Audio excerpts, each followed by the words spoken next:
McCord, and welcome to The Real Deal on thestir.com. It's Friday the 13th, and a full moon, and Mercury's in retrograde, and the New York City housewives are filming their reunion.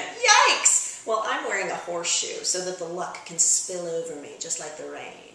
We're going to cover the reunion, what makes a reunion, as well as MTV's Catfish, John and Kelsey.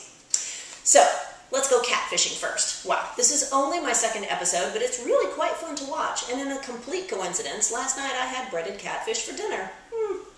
For a little background as to why I'm so interested in catfish, I met my husband Simon online in 1999 on a matchmaking website similar to Match.com. For us, the timeline between the first message and meeting face-to-face took 4 days, and that's only because I was out of town for 3 of them. That was it. Now we have a 14-year marriage, 2 kids, and a townhouse in Brooklyn. So it's completely possible to find love online, which has to be what a lot of these catfishing victims are thinking.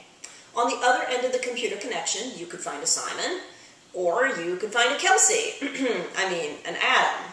In fact, so did I. I met one guy in person prior to meeting Simon, and he was a complete catfish. He was 20 years older than his photo, and a complete dick. Thank goodness he didn't send me a picture of it. But let's talk about John and Kelsey, shall we? John works in IT, and if he's good at his job, that means that he is a hacker ninja, or at the very least, highly internet savvy. That has to be one of the reasons why he was chosen for this show. It's really interesting and unique to see someone who has the tools to smoke out the fish, not use them.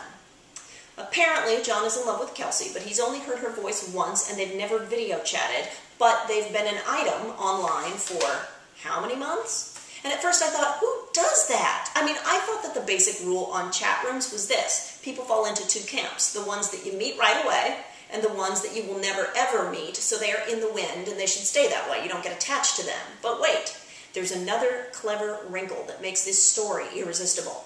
Conceivably, maybe you could buy it, that someone in a social anxiety chat room on a psychology website might be reluctant to communicate only via text and not video or voice.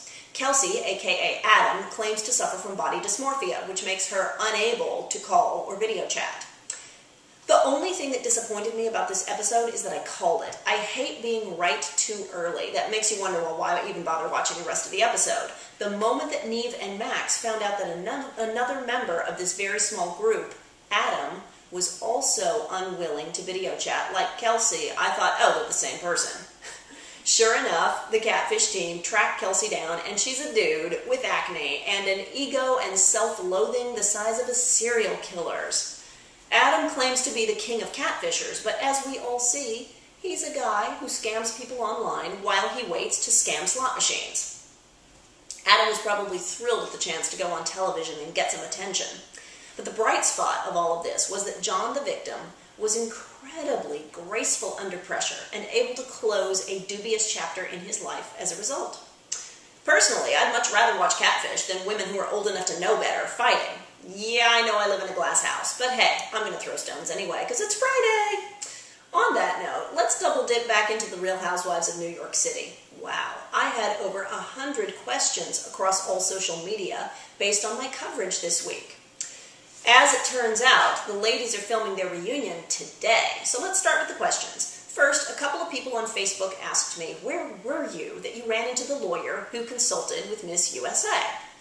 Coincidence is crazy. I was actually out with Jill Zarin. Yes, truth is stranger than fiction. The lawyer's a friend, both of hers and of mine.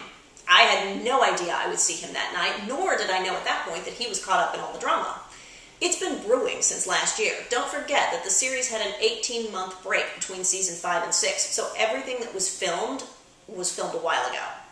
Next, Model Me Not on Twitter asked, am I personally satisfied that the New York ratings are tanking? Absolutely not. No, I'm sad. It's like watching a building that you helped build being burnt down. Speaking of fires, let's get back to the biggest bonfire of the day, the New York City Season 6 reunion.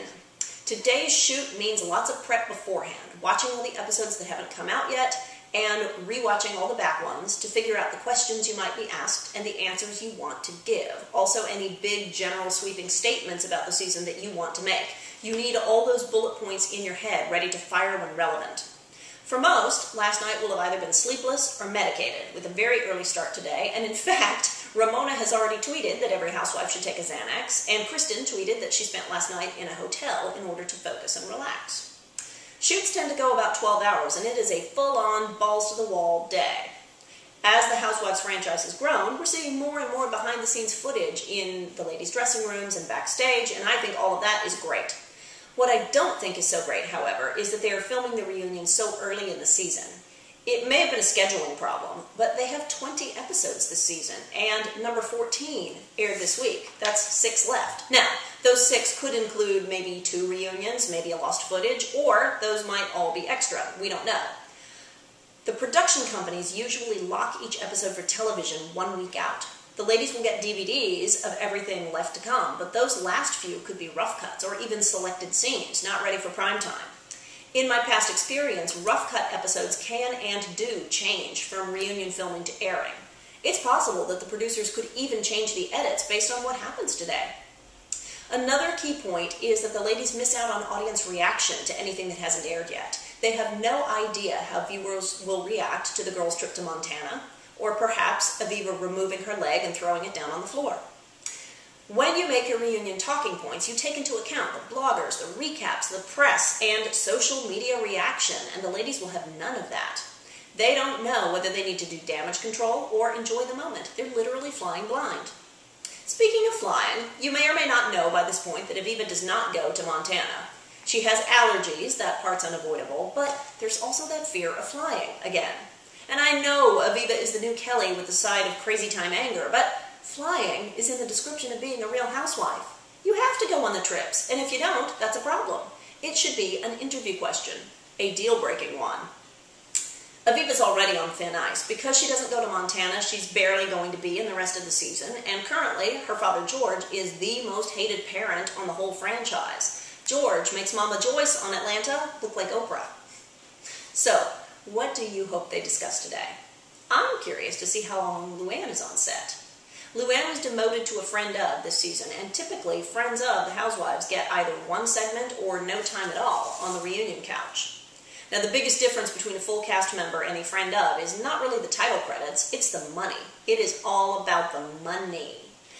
With Aviva missing maybe up to 5 episodes of 20, I think the producers wound up using Luann a lot more than they expected, which means I was right back in 2011 to not accept a guest deal, to refuse to go on the Housewives sale rack. Of course, it's a lot easier to do that when the season hasn't filmed yet. Luann did not get that choice. She filmed the whole season, got demoted afterward, and then used in nearly every episode. She has, in effect, become the cut-price countess, and that's not fair. So, as we film this, the ladies are taking their places on the couch and getting ready to rumble. They will have been frisked for contraband, and after the debacle of Atlanta and Kenya Moore, probably checked for props as well.